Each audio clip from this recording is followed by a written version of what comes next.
Hi, my name is Curt Carlson, and I'm here with my value creation tip of the week. Some of you may know the story of the Tower of Babel. It comes from Genesis, and here's a poor man's version of it.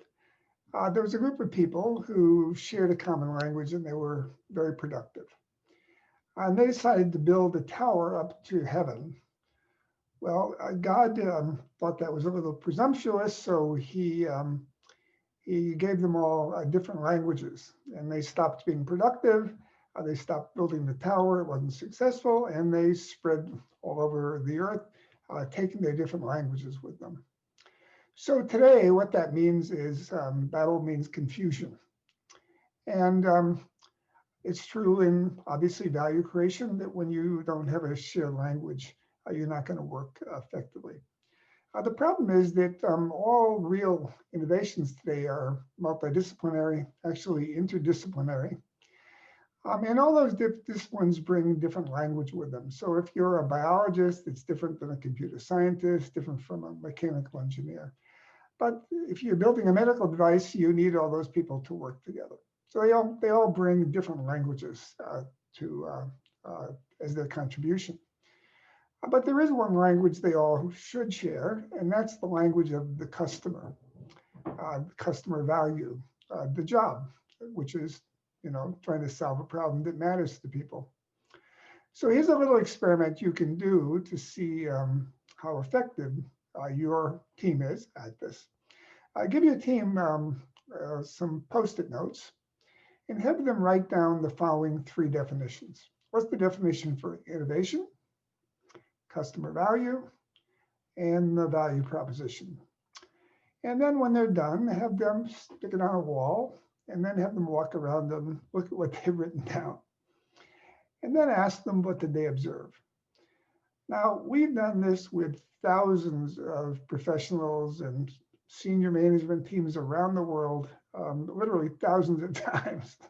And here's what we've always discovered. They don't agree. They have different definitions for those 3 really fundamental ideas. It's not that they're necessarily all wrong, although a lot really don't make any sense at all, but they don't have agreement. So when they're thinking about, for example, innovation, one team is thinking something, another team is thinking something else, but they're not aligned. It's a little bit of a Tower of Babel. So what do people say? Well, they say innovation is about creating new things and new products. They give lots of examples of different things. But here's the thought. There are about 4,000 mousetrap patents that have been patented.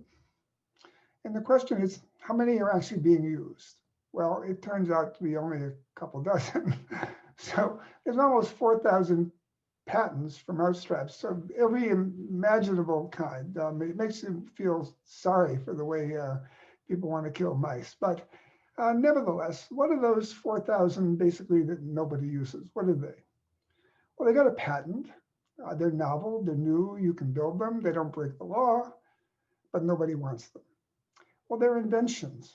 They're not innovations. Innovation is when you deliver new value, you go through the value creation process and you develop something new and you introduce it into the marketplace. And hopefully people will buy it. And hopefully you have a sustainable business model, because if it goes away, it still might be an invention, but it's not an innovation. If you don't have a way to sustain the value with a business model or some other mechanism, it's not an innovation, it's an invention. And that's what we see obviously all over the world. So if people don't think about the business model, then they're not being as productive as they should be, I think. And we see this in so many of the ventures we see people presenting to us. They say, we'll figure out the business model later. Well, I don't think that's a smart idea. You want the business model to be front and center all the time. What about customer value? Well, that's the definition for that. Again, you see all over the place with different people offering something that people want, obviously. But it's benefits over cost. And benefits can take many forms, and there are many different dimensions of that. We'll come back to that. And there are many different kinds of costs as well, not just the price of the product, but convenience, functionality, repair, all kinds of things. And again, if people don't think about the dimensions of value creatively, then and they don't have a language for that, then it's going to slow them down.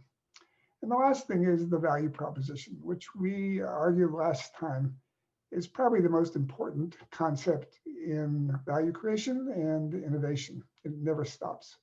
Just 4 questions, but they're fundamental. What's the important customer need? The need. What's the approach for the offering of the business model? The approach. What are the benefits per cost? Again, that's the customer value. And how does that compare to the competition and the alternatives? 4 questions, NABC. It never stops. You have to answer those questions for everything you do.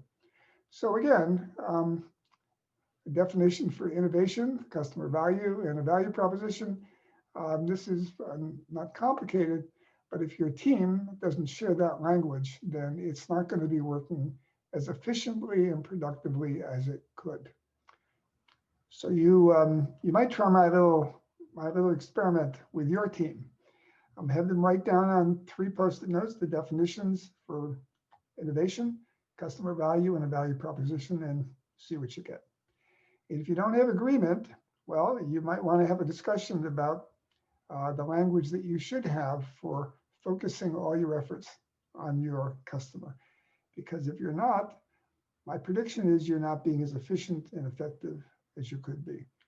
You certainly don't want to be a Tower of Babel. It's not a good place to be. So remember, it's through innovation that we make the world a better place. See you next time. Bye-bye.